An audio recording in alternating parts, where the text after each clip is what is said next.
It's the Locked On Flyers podcast for Tuesday, April 23rd, your daily dose of Flyers news, analysis, and high quality content that is really looking forward to seeing what the Flyers' top prospects can do in the playoffs for the Phantoms. Yeah, we'll keep an eye on that.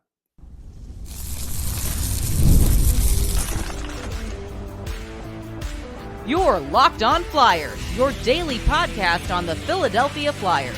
Part of the Locked On Podcast Network, your team every day. Hey there, and thanks for making Locked On Flyers your first listen every day. I am Rachel Donner. You can find me on Twitter at rmiriam. I'm here as always with Russ Cohen, who's on all your favorite social media apps at Sportsology. We are at Locked On Flyers on Twitter, Instagram, Threads, and Blue Sky as well. Today's episode is brought to you by Game Time. Download the Game Time app, create an account, and use the code LOCKEDONNHL for $20 off your first purchase. You can subscribe or follow us for free over on YouTube. We're on the SiriusXM app or anywhere you listen to podcasts. You'll get our latest episode as soon as it's available here on the Locked On Podcast Network, your team every day.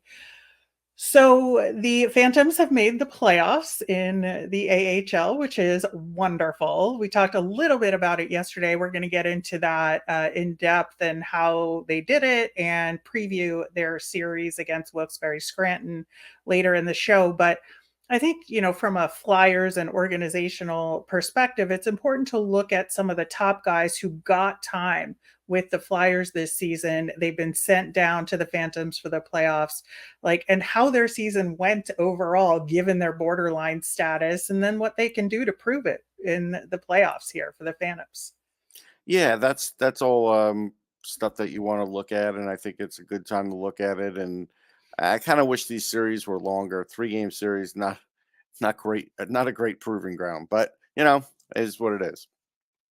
Yeah, the first round for the non-bye teams is unfortunately only 3-game series. But I think when you're looking at these players for the Flyers/Phantoms, the guys you're really looking at here are Bobby Brink, Olle Lycksell, Adam Ginning, and Ronnie Attard, right? Yes. Yeah, I mean, I'll start off with Brink. I think his season was mixed. I think he showed more early in the year than later in the year. I think part of it was because the coach lost faith in him. I think, if they would have played him more, I think he might have had more confidence. But then he was playing sporadically or like 8 minutes a game. You really can't do anything for 8 minutes a game.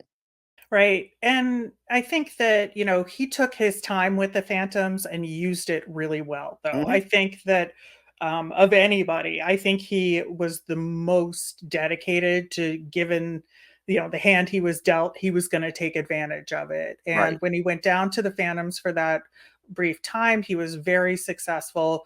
Overall, he was a point per game at the AHL level, only 13 games, but 7 goals, 6 assists at that level, with 23 points at the NHL level in 57 games. And yeah, I think that it was definitely an up and down season for him, but I do think he learned a lot this year. And, you saw that in his kind of postseason postmortem, when he was talking about, he learned, how to deal with adversity a little bit this year. And I think he got a real good sense of what he needs to work on. Yeah, no doubt. And actually these playoffs are a part of that. So we'll get to see it. Yeah.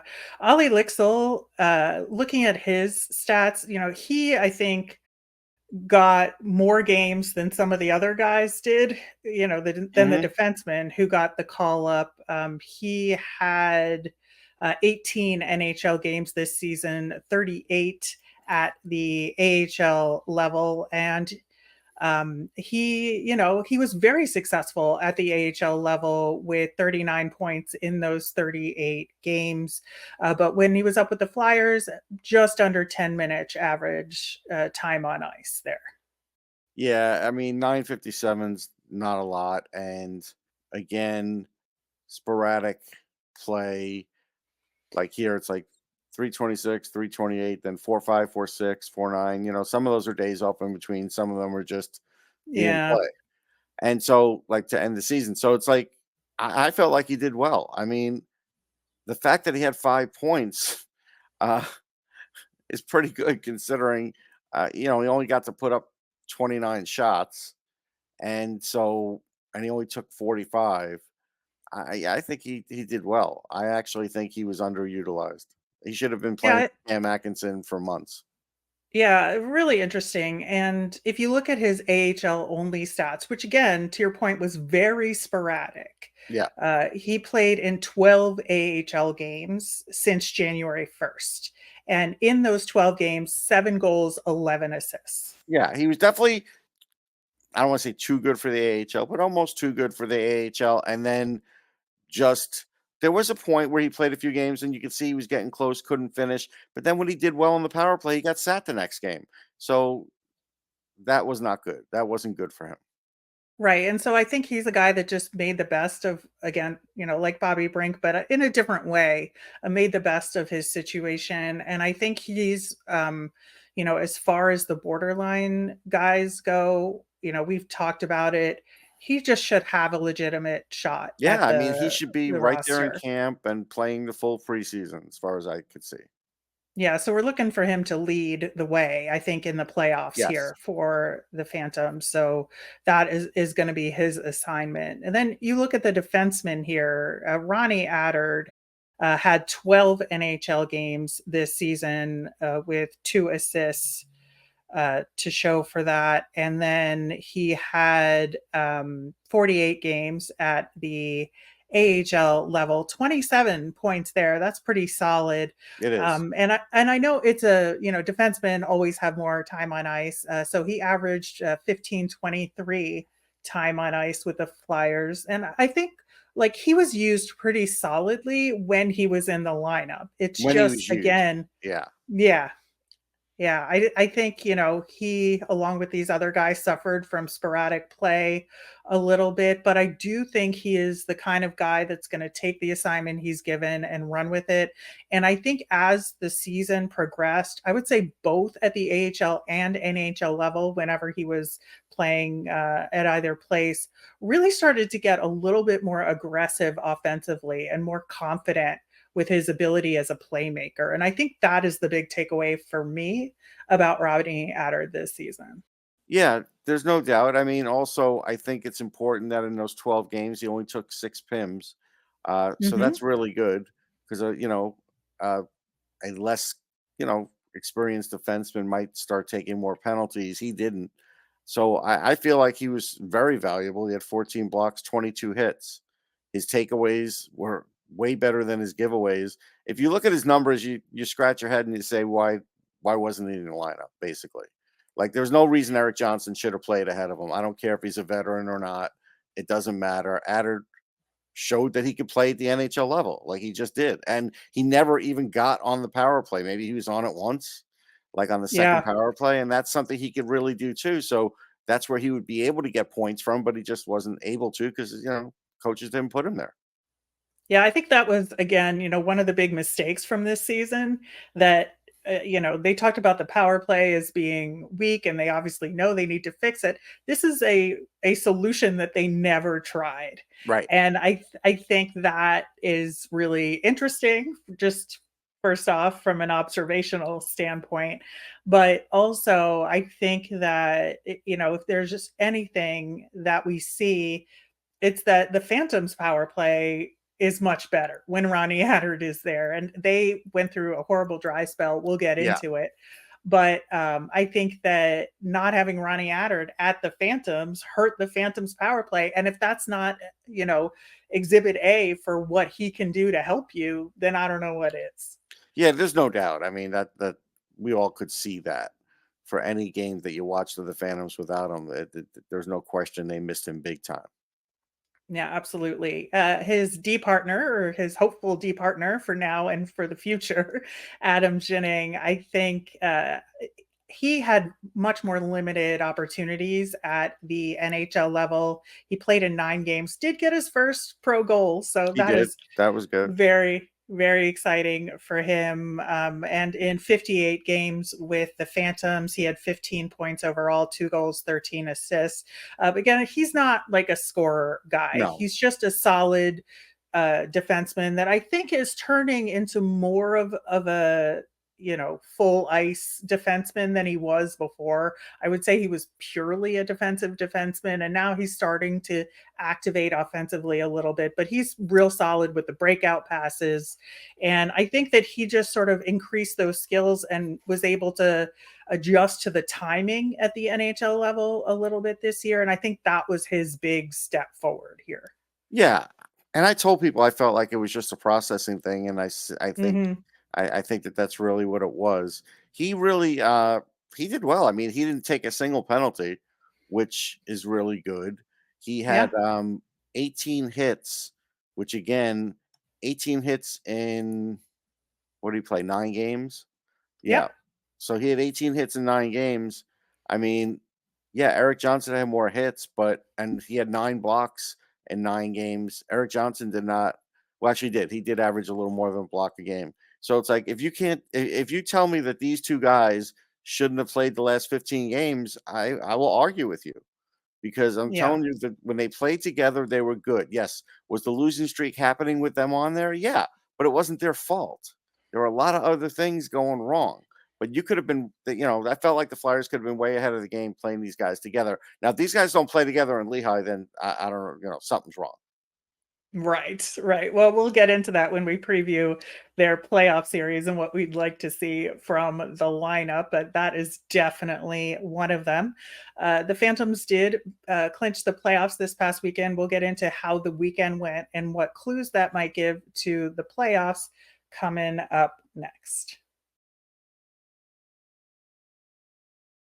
Buying tickets to your favorite events should not be stressful. Game Time is the fast and easy way to buy tickets for all the sports, music, comedy, and theater near you. Game Time is an authorized ticket marketplace of Major League Baseball, which makes getting tickets even faster and easier.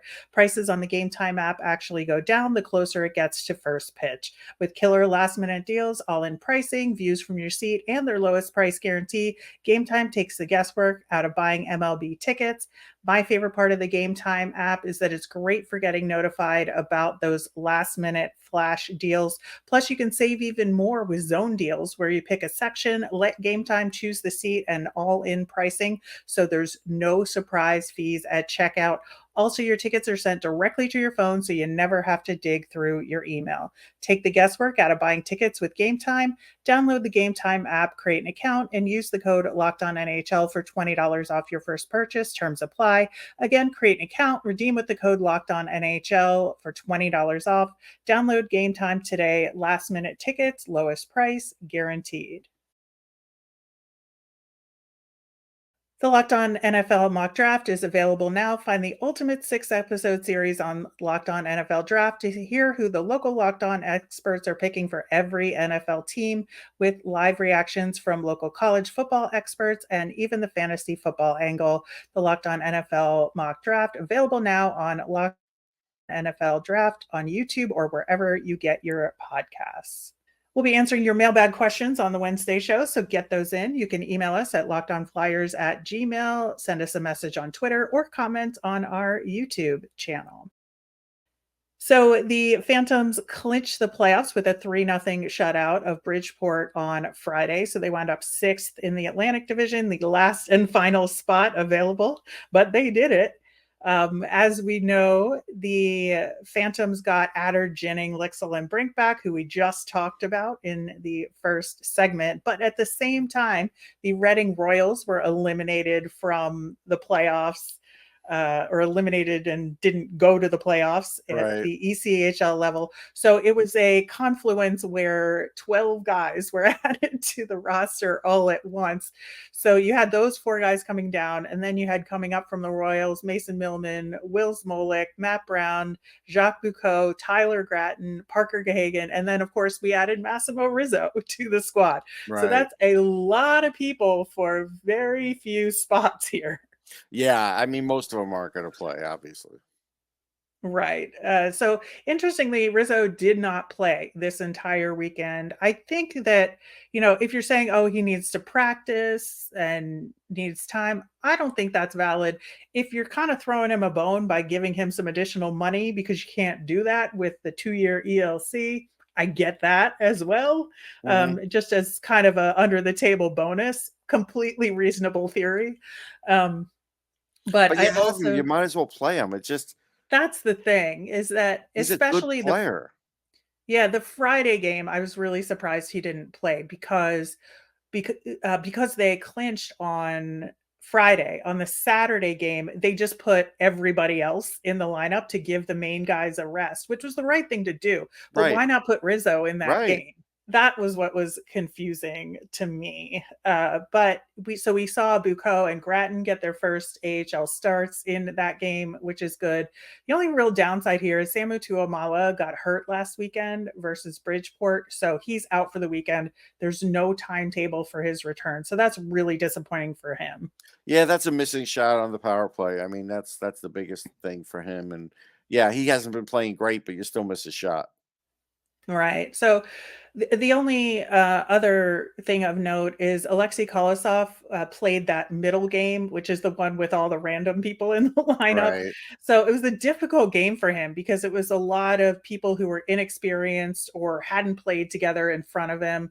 So, the Phantoms were shut out 2-0 against Wilkes-Barre Scranton, who they're playing in the playoffs. But again, the lineup was completely discombobulated. Yeah, so that means they're really not going to use him in these playoffs. Right, which is interesting because, they had Cal Peterson, who I believe is their starting goaltender I for the told you, I playoffs. think that's who they're using, and it just, Yeah. I don't know, organizationally, it doesn't make sense. Like, what do they owe Cal Peterson, honestly? I think they're going with who they think of the hot hand is, and I think they're correct in terms of that assessment. So, he shut out Bridgeport 3-0 in that crucial game, right? So then they had Kolosov play Saturday, and then they had Felix Sandstrom play Sunday, and I think they were throwing him a bone there, but he played great. It was a 4-1 win over Charlotte, who's been a tough opponent for them all season. It's a great indicator that Sandstrom's a goner. And they have no interest in him, and that sucks.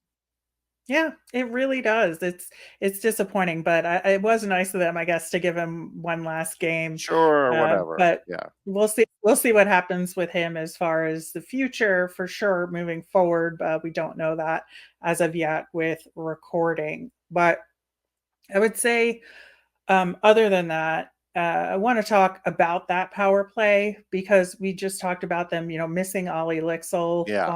Has been a huge issue. Before this weekend, they had been 0 for 31 on the power play over a 14-game spread, 1 for 43 in the last 17 games total.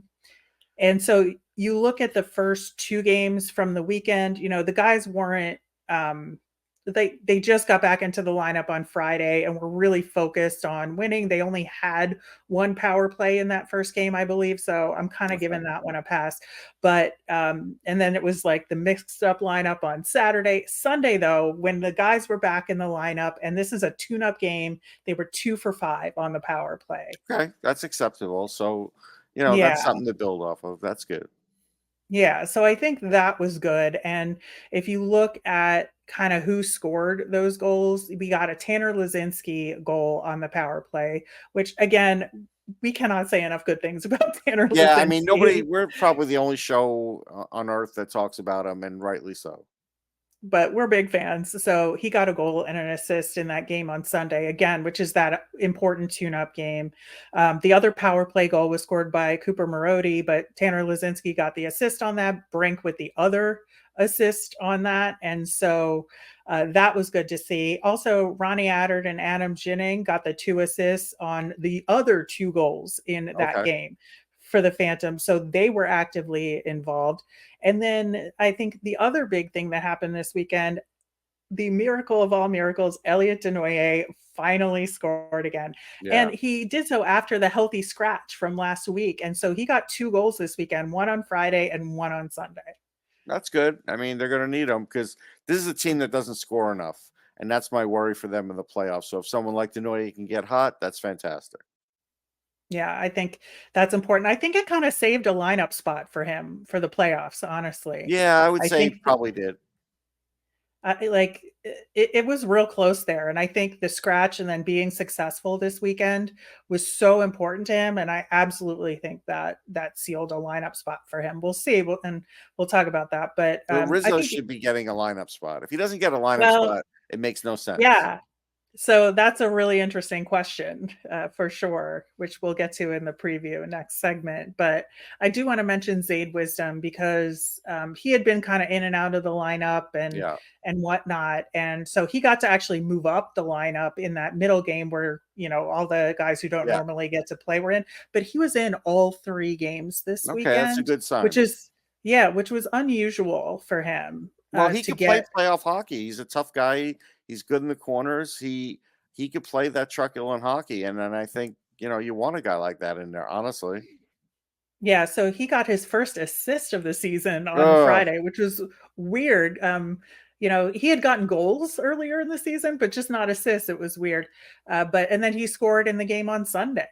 So I think that was really good to see from him. And then overall, those top guys that we talked about, they all got going on Sunday versus Charlotte, which is really important going into the playoffs. Yeah, that's the bulk of your offense right there. So you have to have those guys going. And so it's good. I mean, it's good that they got a chance to play again, and all that, is good for them heading into the playoffs. Yeah, so really good to see. Obviously still disappointing the Flyers aren't in the playoffs, but it is what it is. And now the band is back together for the Phantoms. And I think that this is going to be a true test for them because last year they got eliminated pretty handily by Charlotte. And they're going into a series against a different team in Wilkes-Barre Scranton this year. And we're going to talk about what might happen there coming up next. It's playoff time in the NBA and NHL. Baseball's in full swing, and FanDuel is your place to bet on every game. Right now, new customers get $150 in bonus bets guaranteed. That's $150 win or lose. Bet on everything from slap shots to home runs to slam dunks, and all on an app that's safe, secure, and easy to use. I tell you, still go with the Knicks over the Sixers. Just a gut feeling. What are you waiting for? Visit FanDuel.com/lockedon and make your first bet an automatic win. FanDuel, America's #1 sportsbook. We all know how important life insurance is, but it can get overwhelming trying to find the right policy on your own. Policy Genius is the country's leading online insurance marketplace. It saves you time and money so you can provide your family with a financial safety net starting today. With Policy Genius, you can find life insurance policies that start at just $292 per year per $1 million of coverage. Some options offer same-day approval and avoid unnecessary medical exams. I know it feels so much better to have insurance and not to have to worry about my family being covered. Your work life insurance policy may not offer enough protection for your family's needs. Even worse, it may not come with you if you leave your job. And Policy Genius gives you an unbiased advice from a licensed expert support team. Check life insurance off your to-do list in no time with Policy Genius. Head to policygenius.com/lockedon or click in the description to get your free life insurance quotes and see how much you could save. That's policygenius.com/lockedonnhl. So the Lehigh Valley Phantoms versus the Wilkes-Barre Scranton Penguins in a best-of-3 series. I mentioned last year's series against Charlotte because we didn't get a home playoff game for the Phantoms last year because of the rules about AHL playoffs and travel distance. And because Charlotte was too far away, they didn't have a home game. This year against Wilkes-Barre Scranton, it's close enough. So we do get a home game guaranteed this time around, which is great. Wednesday is game 1 at Wilkes-Barre Scranton. Friday is the home game at Lehigh Valley. Sunday, if necessary, will be at Wilkes-Barre Scranton. Now, the Phantoms are not very successful against the Baby Pens this year, 4-7-1, and have dropped the last 5 games against Wilkes-Barre Scranton. Now, the most recent loss we just mentioned, discombobulated lineup, just throwing whoever in there. Gonna put an asterisk next to that one for sure. But I think, one of the most interesting things about this matchup, in addition to how the regular season went, is that, as we know, because of what happened with the Flyers, the Pittsburgh Penguins did not make the playoffs either. And so they were able to get some reinforcements as well. Yeah, having Alex Nylander there is a big boost for them. At the AHL level, he's a stud. So that's a guy who you really have to watch out for scoring and playmaking. Vinny Hinostroza, he's an NHLer most of the time. So this is a guy who really you have to watch out for. He's greasy. He scores goals. I love Ty Smith. Maybe he'll never make the transition to the NHL, but on the AHL level, really, really good offensive defenseman. Ty Smith isn't going to play. As far as I know, okay. he was injured okay. from actually a previous Wilkes-Barre Scranton Phantoms game. So there's a little bad blood there related to that. But I think, the other guy of note is Jack St. Ivany, who is the former Flyers draft pick who had signed with Pittsburgh during the Ron Hextall era there. And he has pretty much had earned a spot on the Pens, the Big Pens lineup. So, for him to go back down and get to play the team that drafted him, the organization that drafted him in the playoffs, is going to be huge. Yeah, and don't sleep on that's going to be huge for St. Ivany, no question. I like him. I've always liked him. I feel like he's a decent prospect and he skates well. Jansen Harkins is really fast. Like this is a guy who's almost a point a game at the AHL level. And so that's another guy who you have to watch out for and sort of cover on the ice. So yeah, this is a pretty talented team. This is not going to be any kind of no easy games here. Like they're going to have to score. Like the Phantoms are going to have to score here unless they're getting shutouts. That's just the way it is. They're going to probably have to score 3 goals a game. Yeah, so that begs the question, who gets in the lineup and where? And I really think based on what we've seen most recently, and again with the guys from the Flyers coming back down, I think they're going to try and keep that top line together of Lazinski with Lycksell and Brooks, who has come on super strong. That makes sense. Brooks is a real veteran of the AHL especially, so yeah. Yeah, and then you have the Rhett Gardner line with Cooper Marody and Bobby Brink. I think that's a good combination. You want to spread out that town a little bit, but not too much. So if you have Lycksell on one line and Brink on the other line, I think that's the right way to go here. Yeah, I do too. That's good. I'm in favor of that. And then Jacob Gaucher centering the third line with Brendan Furry, who's been, again, one of the guys at the AHL level with an AHL contract who's made the most progress this season. He's earned that spot. And then, of course, the captain, Garrett Wilson, you can't really have him on the fourth line. So he gets that third spot. See, but this is where, this is where development is taking a back seat again, because I would put him on the fourth line and I would have Rizzo in on the third line. I mean, again. Well, that's a question. Yeah. I think where you put Rizzo is the $64,000 question here, because I think you either put him there and move Wilson down, right? Or he gets the Zayde Wisdom spot on the fourth line and you move Avon back out to the wing position and you have Desnoyers, Rizzo, and Avon as a line together. I would do either, but the thing is, I'm more in favor of just putting Rizzo on the third line. Wilson knows how to play anywhere, and if they have to play him more later in the game because Rizzo's not having a good game, so be it. I wouldn't want to move Wisdom out of where he's playing right now, take him out of the groove.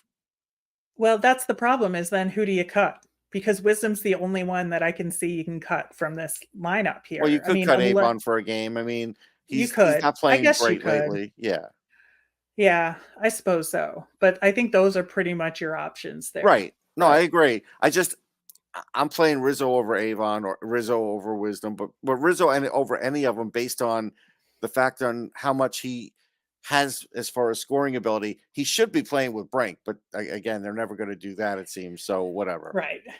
Right. Now, the blue line is where it gets a lot more crowded, too, because if you have Attard and Jennings together, which you should do, and if you don't, I think that's weird. You're doing it wrong if you don't, honestly. Right. And then I think Helge Grans, we haven't talked about him a lot this season because he hasn't been that noticeable, but he's played a lot better over the last He's a good player. It's just, I feel like he is lost in the cracks, doesn't really have a partner.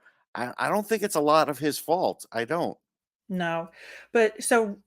most recently they had him playing with Hunter McDonald, who has been doing decently, I would say, over his time so far with the Phantoms. And then if you have your third pairing as Mete and Belpedio, which again makes perfect sense, that shuts out Emil Andre from the lineup. It does, which is not advisable. I mean, again, what are you doing here? Well, and that's my question is Emil Andre could get in if Belpedio is out. I think And that's that's what I would really do. I mean, and the he'd be on the power decision. play. Yeah, that's exactly what I would do. So we'll see what Ian LaPerriere decides to do as far as those lineup choices in the game tomorrow. We said Cal Peterson is likely the go-to guy here with Alexei Kolosov as the backup. That seems to be what they want to do, but we'll see. Especially because it's on the road. Maybe Kolosov gets the home game coming up after that, and we'll Doesn't see. seem like But that's going to happen.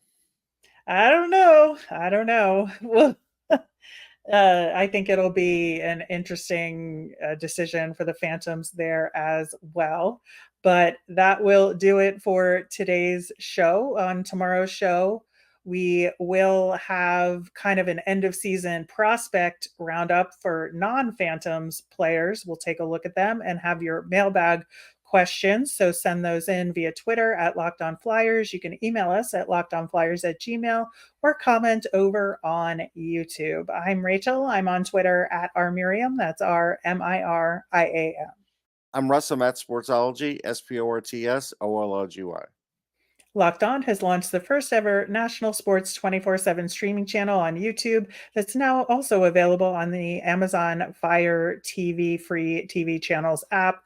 Locked On Sports Today is here for you 24/7, covering top sports stories of the day with local experts of Locked On, plus national shows covering every league. Find Locked On Sports Today available on the free Fire TV channels app. Have a great day, everyone.